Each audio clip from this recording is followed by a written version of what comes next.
Assalamualaikum warahmatullahi wabarakatuh. Selamat datang di channel As by Story. Jangan lupa like, komen dan subscribe serta aktifkan lonceng notifikasi agar tidak ketinggalan cerita menarik lainnya. Sekarang mari kita mulai ceritanya. Bayangin aja deh gimana capeknya konflik hidup gue dalam satu hari. Udahlah ditinggal nikah sama calon istri, nyokap bangun-bangun nyalahin gue, lah ini mau rebahan aja mesti dicobai sama temen sendiri. Mungkin Bagas beneran nekat mau tidur bareng di kamar gue kalau aja Rara gak ikut bela gue. Bagas udah tantrum karena gak bisa tenang anaknya sekamar sama gue, padahal udah gue kasih tahu gak bakal terjadi apa-apa. Gas, elah lo balik buruan. Tadinya gue udah mau keluar dari komplek rumah lo, tapi pas inget tabiat lo yang astagfirullah itu, gue putar balik. Gak bakal bisa tidur gue go. Kalau lo sekuatir itu kenapa gak sekalian aja kita tidur bertiga? Sok atuh masuk, gue buka pintu kamar lebar-lebar. Bukannya masuk, Bagas terdiam kicep.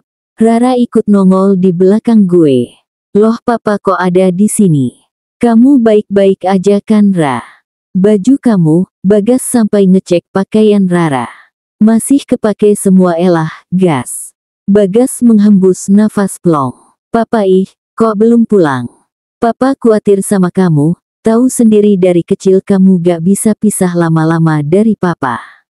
Enggak tuh, dulu papa pas kerja keluar kota Rara bisa ditinggal di rumah seminggu sama Om Igo. Ya itu kan dulu Rara masih kecil, kalau sekarang kamu itu udah gede. Natap gue nya biasa aja gas, berasa tersangka gue, tegur gue karena tatapan Bagas pas ngomong gitu seakan gue berbahaya. Sorry, gue cuma mau mastiin anak gue baik-baik aja. Dan logo, Bagas ngasih gue penegasan. Jangan berani lo sentuh-sentuh anak gue bahkan kalaupun itu megang-megang tipis. Gak boleh. Gue menggaruk leher. Iye, ada lagi gak pesan lo sebelum pergi? Satu lagi, lo jangan sampai bikin anak gue terluka. Kabarin kalau ada apa-apa, gue harus jadi orang pertama yang tahu.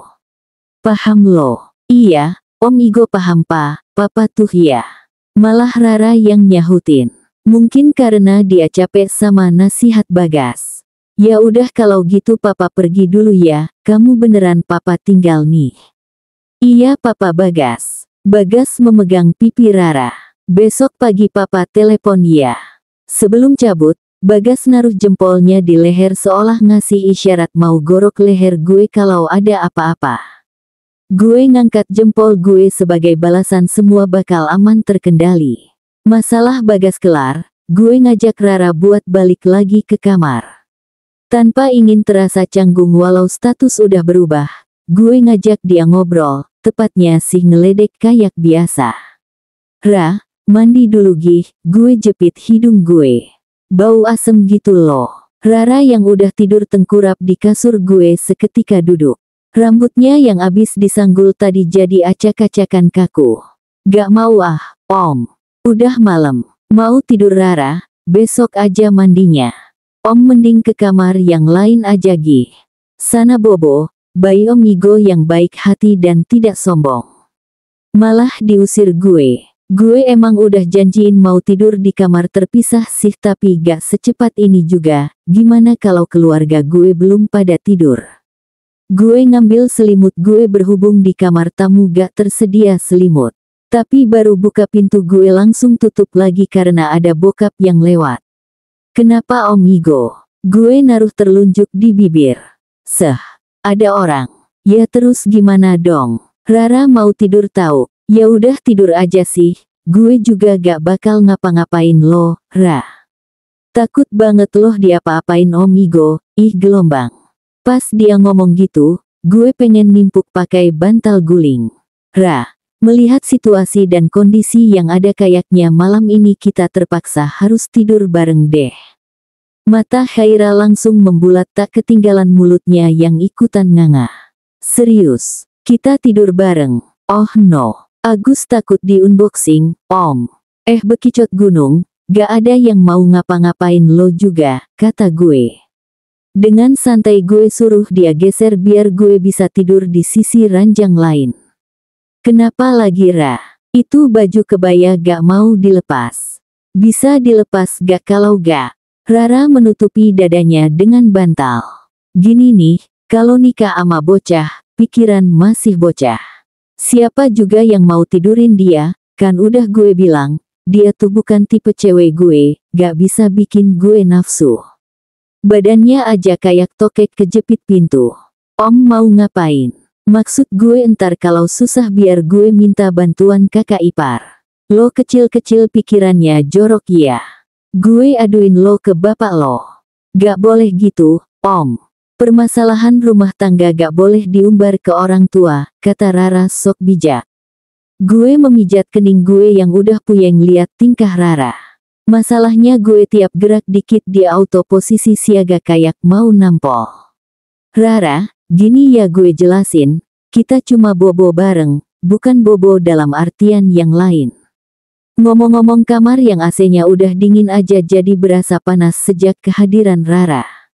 Gue bukalah kemeja gue mau mandi soalnya, mau semalam apapun gue gak bakal bisa tidur kalau belum mandi. Om mau ngapain pakai acara buka baju? Mau minta jatah sama Rara ya? Gak boleh Om, kata Papa Khaira masih kecil. Rara udah teriak histeris bikin kuping gue pengang. Gue melirik bodi dia yang gak seberapa itu. Ih gak tertarik juga, kecil gitu kok, ledek gue. Yuh, kata Papa ya jangan suka lihat apa yang ada di luar. Itu namanya body swimming. Samingra, ralat gue. Gue melempar kemeja gue ke muka Rara yang ngatain gue mesum tapi melek juga perhatiin badan gue. Tuyul jangan ngaco, tidur cepet. Besok kan lo harus keliling komplek nyariin uang warga. Gue masuk ke kamar mandi, senyum di bibir gue gak tertahan. Lucu juga punya istri kayak Rara. Besok nyari bahan apa lagi ya buat ngeledek dia. Auto awet muda gue. Rasanya seger bener kalau abis mandi, gue sengaja cuma pakai handuk buat nutupin bagian bawah gue soalnya gue pikir si tuyul udah tidur. Lagian biasanya juga gue gini dan gak mikir kemana-mana. Gue pergi ke lemari pakaian buat ganti makek baju. Widih, Om Igo ternyata badannya kotak-kotak iya, kiu-kiu gelombang. Gue kaget pas noleh ke kasur, Rara udah duduk di sana sambil makan cemilan. Bikin celana yang gue pegang jatuh ke lantai. Untung handuk gue gak ikut jatuh, coba kalau jatuh, wah udah jadi tontonan gratis buat si tuyul. Mana lihatin badan gue menghayati banget, berasa nonton bioskop kali dia liatin badan gue sambil ngunyah cemilan. Buset deh bocah, lo kira gue cowok apaan Ra lo tontonin gitu. Hehe gak sengaja Om, siapa suruh keluar mandi gak pakai baju. Aelah, bocah, dibilang tidur ya tidur. Masih juga melek, cek, mana ngemil di atas kasur lagi, entar disemutin baru nyaho lo, Ra. Tapi namanya Rara emang kepala batu, gak mau dengerin. Gue lihat remahan cemilan yang rontok ke kasur. Pantas Bagas suka stres, tiap nongkrong yang keluhin ya anaknya yang susah dibilangin. Curhatan Bagas terakhir kali katanya Rara ketahuan bocorin kunci jawaban ulangan satu angkatan. Bocahnya bandel banget. Abis ngoceh gue balik ke kamar mandi buat ganti pakaian. Lucu juga, padahal biasanya gue kadang naket di kamar gue. Tapi sekarang gue gak bisa sebebas itu. Gue kembali setelah memakai celana pendek selutut dipadu kaos oblong. Ra, lo gak mandi nih beneran. Jorok bener buset anaknya Bagas. Rara udah nutupin badannya pakai selimut gue. Gue deketin dia. Ra udah tidur ya. Udah tidur Om, udah mimpi malah, jawabnya yang membelakangi badan gue. Kalau tidur kenapa lo bisa jawab oneng? Pakai fitur aplikasi tambahan, Om. Jadinya biar tidur tetap bisa nyahutin orang. Fitur apaan? Lo masih nyadar gitu, gue ketawa dikit. Ra, apaan lagi Om? Gue tersenyum tipis. Gimana pun gue harus ngomong ini ke Rara. Makasih ya mau jadi istri gue, maaf Rara jadi seorang istri di umur semuda ini. Sesuai janji, Rara kalau mau apapun tinggal bilang, insya Allah Om sanggupin. Rara membuka selimut yang menutupi tubuh kecilnya kemudian membalikkan badan ke arah gue. Formal amat Om bahasanya. Kenapa minta maaf sih Om? Lebaran juga masih jauh. Pakai nanya lagi kenapa gue minta maaf. Ya maaf, karena Om kamu jadi istri orang, padahal masih SMA. Ya bagus Om kalau Rara jadi istri orang, kalau jadi istri siluman nanti papa yang semaput. Dia malah ketawa ngakak di sesi pembicaraan serius kita. Tapi yang gue suka dari Rara yaitu, dia gak terlalu ambil serius segala sesuatu. Enjoy banget bocahnya. Tawanya terhenti. Dia masang muka sok serius tapi tetap lucu di mata gue. Om, malah enak tahu jadi istri Om. Mau tahu kenapa? Pertama, Rara artinya udah laku, gak jomblo lagi. Kedua, Rara beruntung bisa punya suami yang kenal baik sama Rara dari kecil. Nah yang ketiga, ini nih yang paling penting, ucap Khaira begitu bersemangat. Apa emangnya? Yang pasti kalau nikah sama Om Igo, ada yang jajanin, kalau sama mama dan papa gak boleh boros-boros hahaha kapan lagi kan mau ini mau itu tinggal tunjuk. Dari kecil tuh Om royal banget deh, curiga emang udah ada rencana mau nikahin Rara ya. Dengan pedenya Rara ngedip-ngedipin mata, gue auto ngusap muka dia pakai tangan biar dia berhenti kedip. Tapi seriusan Rara gak kepaksa nih. Gak tuh, malah ikhlas lahir batin. Tahu gak kenapa? Rara memajukan wajahnya sampai ngebuat gue mundurin badan. Bukan apa-apa, dia terlalu dekat. Karena seumur hidup itu terlalu lama, Om. Makanya Rara mutusin buat nikah sama Om Igo deh. Oh jadi intinya Rara ingin menghabiskan hidup bersama ia. Bilang dong dari awal, goda gue. Tapi jawaban Rara selanjutnya di luar ekspektasi gue. Salah tahu. Coba pahami kata-kata Rara deh. Seumur hidup itu lama untuk menikah, makanya itu Rara milih Om Igo yang banyak duitnya soalnya. Soalnya hidup gue udah gak lama gitu maksud lo. Di tengah obrolan gue baru connect. Rara ngakak kenceng, puas bener kayaknya ngetawain gue. Gue kepret juga loh. Usia kayak gue gini bukan tua tapi laki-laki matang. Kematengan kali Om haha. Bajigur emang lo. Rara balik rebahan, gue gak bisa tinggal diam sebelum dia ganti kebayanya. Jorok banget gak ganti baju. Gue pergi ngambilin dia baju gue yang sekiranya bisa dia pakai. Ra, minimal cuci muka sama sikat gigi dulu deh, jangan males gitu. Entar Om abis nikah jadi bawel kayak papa. Bukannya gitu, tapi emang gue begini, lah sama aja. Gue tarik tangan dia terus dorong pundak dia ke kamar mandi. Sikat gigi sama handuk baru juga gue udah siapin. Selama dia di kamar mandi pun gue juga nungguin di depan pintu, ngeri anak orang ketiduran di dalam sana. Gak boleh sampai lecet kan, entar gue yang abis sama Bagas. Ra, udah belum? Iya, ini bentar lagi kok. Rara keluar dari sana, handuknya dia taruh di pundak. Emang gak mandi cuma cuci muka gosok gigi. Baju lama gue yang kecilan juga pas di badan dia. Ya udah sana tidur, gue ambil handuk dia buat dijemur. Rara juga gak langsung tidur, dia masih duduk ngelamun di tempat tidur. Gue yang baru sadar sesuatu langsung pergi buka laci. Ra, sini coba kakinya yang lecet.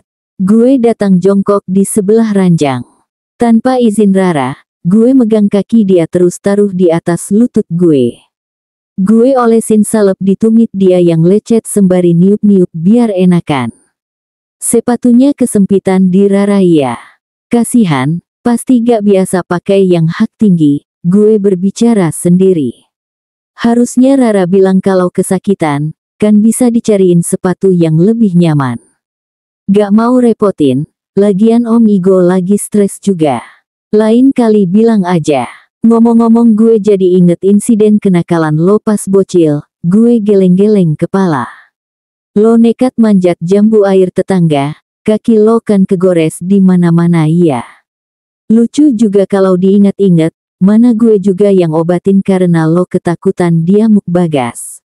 Rara cuma diam, gue yang penasaran mengangkat wajah dan mendapati Rara yang tatapannya terpaku ke gue. Tunggu, gak mungkin kan ini kayak yang gue pikirin. Gue nurunin kaki dia ke lantai. Om, kenapa sih dari kecil paling peduli sama Rara? Om Ilham sama Om Damar gak gitu. Om inget gak waktu Rara kejepit jendela di SD dulu karena kenakalan Rara sendiri, bukan papa yang dateng tapi malah Om Igo. Mana sampai gendong Rara pulang. Kenapa ya Om? Kenapa? Mata gue melirik ke arah lain. Kenapa ya? Gue juga gak tahu kenapa diri gue yang brengsek ke cewek pada masa itu malah paling sayang ke Rara. Ya refleks aja Ra, lo kan anak temen gue tuh. Wajar gak sih gue lakuin itu? Wajar sih. Tapi harusnya Om Damar sama Om Ilham juga gitu ya, jangan cuma Om. Lah kalau mereka mah gue kurang tahu deh, Ra. Kenapa sih tiba-tiba nanyain itu? Rara menggeleng. Gak apa-apa. Mau tidur ngantuk. Tidur beneran lo ya, awas lo ngomong doang dari tadi, gue nutup salep. Rara tidur belakangin gue, begitupun gue. Tapi percayalah tidur gue gak ada nyenyaknya pisan. Gimana enggak coba, tiap 1 jam sekali ada aja telepon masuk dari Bagas. Halo, kenapa? Jawab gue setengah sadar. Ini udah telepon keempat nih. Anak gue gimana? Udah tidur? Iya, aman. Udah ngorok. 1 jam kemudian dia telepon lagi. Kampret, apaan lagi? Lo mau main catur gak sama gue? Kalau mau gue otu ke sana. Ini udah jam 3 subuh, gas. Lo mau sekalian gue buatin link Zoom meeting gak biar bisa mantau gue dari sana? Jawab gue saking gregetnya. Bagas matiin telepon. Abis itu gue silent handphone gue. Bodoh amat deh, gue cuma mau tidur tenang. Kata orang punya mertua itu gak enak. Tapi trust me, kalau teman lo yang jadi mertua lo sendiri, itu kelipatannya, bro. Gue kebangun padahal baru tidur setengah jam yang lalu. Gak, kali ini bukan karena kelakuan Bagas lagi. Gue emang harus bangun sekarang. Tangan gue menjangkau handphone yang gue geletakin di lantai saking kesalnya sama Bagas. Jam udah menunjukkan waktu sholat subuh. Biar hidup gue suka belok sana sini, gue berusaha untuk gak melewatkan kewajiban agama gue. Bukan cuma karena dibiasakan sama keluarga gue, tapi lebih ke gue sadar hidup gue pas muda dulu gak benar, ya kali sholat doang gue skip juga. Apa gak masuk neraka jalur undangan VIP gue? Omongan Saras juga selalu gue ingat. Dia titip pesan biar gue nuntun anaknya ke jalan yang benar di saat jalan gue sendiri tersesat. Udah saatnya sholat subuh. Gue menepuk-nepuk punggung Rara yang udah nempel kayak lem Cina di badan gue. Perasaan semalam ada yang jerit-jerit takut diapa-apain. Gue tersenyum iseng. Asik kali ya kalau gue fotoin terus kirim ke Bagas. Kebayang gimana cemburunya dia. Tapi pas kamera gue belum sempat ngambil foto, Rara malah ngedusel-duselin wajahnya di dada gue. Gue auto diem. Apa-apaan nih? Ingat go, sayangi nyawa lo. Ingat, nih bocah masih ingusan selera lo bukan dia. Tapi, puji syukur gue panjatkan ke hadirat Tuhan Yang Maha Esa atas berkat dan karunia-Nya si tuyul ini kalau tidur gak gerasak-gerusuk. Saking antengnya gue pikir dia udah koit apa gimana gitu, soalnya gue gak menemukan pergerakan tanda-tanda makhluk hidup selama dia tidur. Pas bangun tahu-tahu dia udah nempel aja ke gue. Perlahan gue melepaskan pelukan tangan Rara dari badan gue, kakinya yang ada di paha gue juga gue singkirin. Gue dijadiin guling sama dia. Berhasil meloloskan diri, gue meregangkan tangan gue. Gue coba panggil nama dia tapi dianya kebo banget. Karena itu gue iseng jepit hidung dia pakai tangan. Rara auto megap-megap. Gue kira dia bakal bangun pakai cara ini, Rara malah nafas lewat mulu. Mana seumur hidup itu lama banget. Paham kan? Ra, bangun atuh udah pagi, sholat subuh dulu yuk.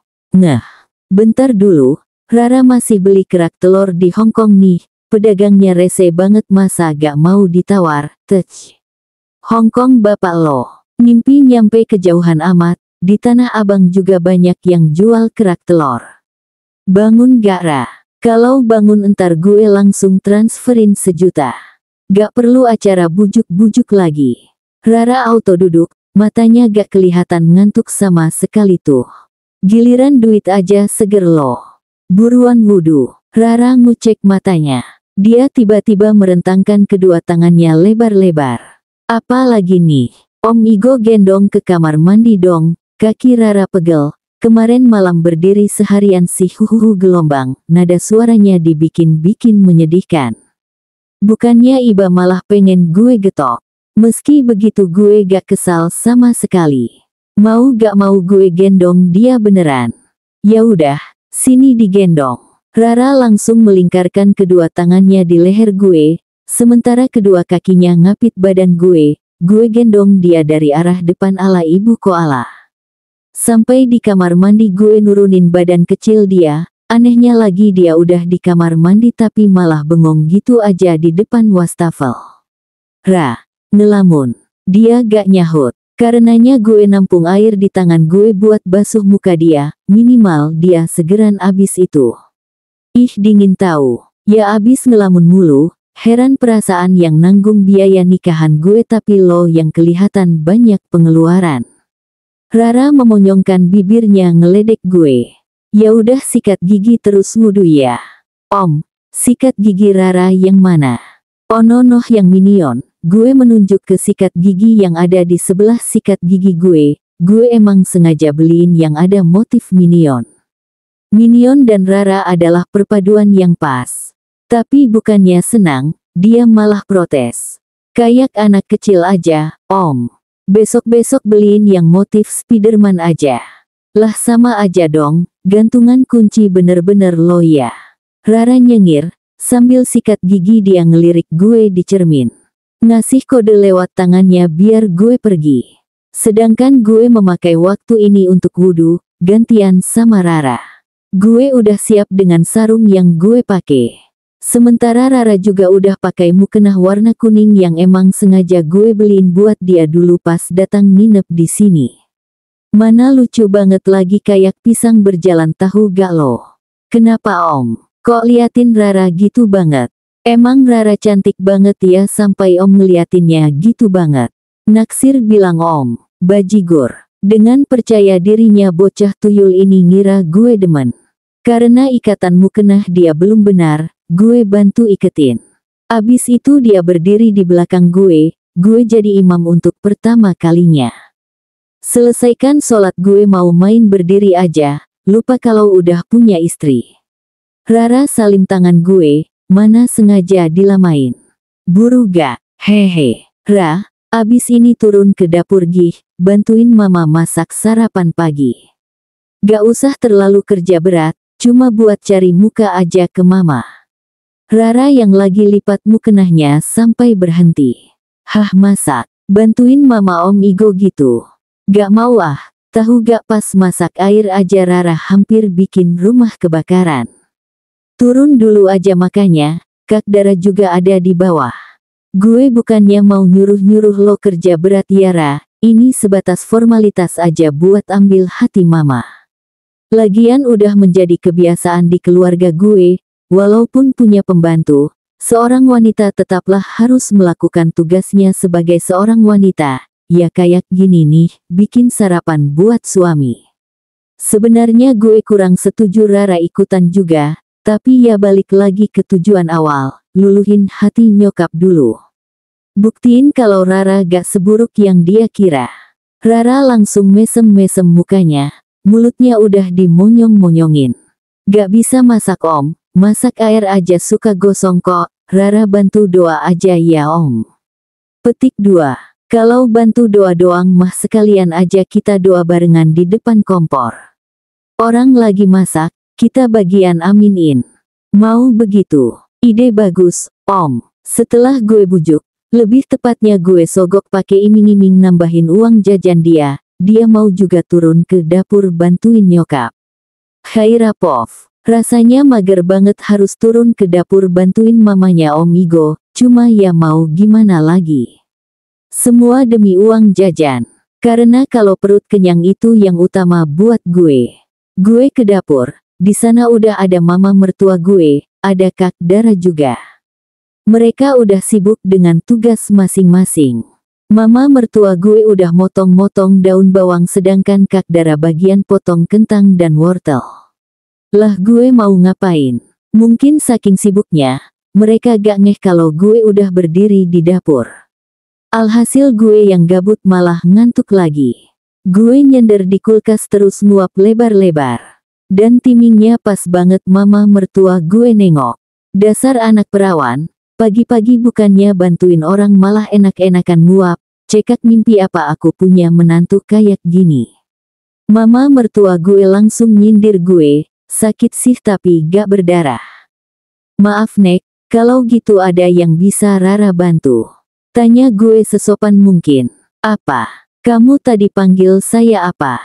Nenek, sejak kapan saya punya cucu? Gak ada sopan santunnya kamu.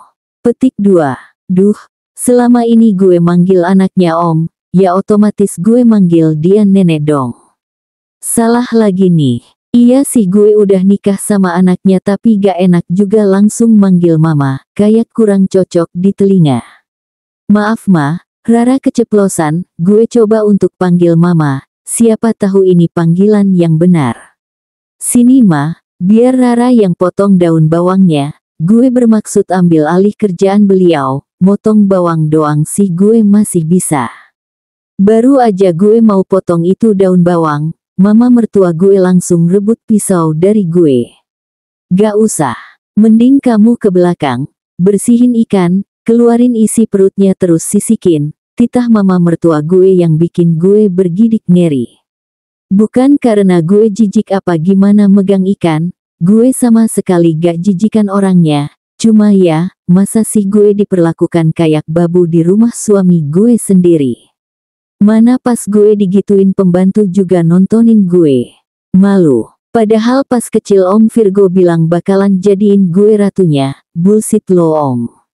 Karena gak mau bikin mertua gue makin ngamuk, gue langsung aja bersihin ikan, gue keluarin isi perutnya. Gue sisikin, sampai sisiknya nempel di muka sama rambut gue.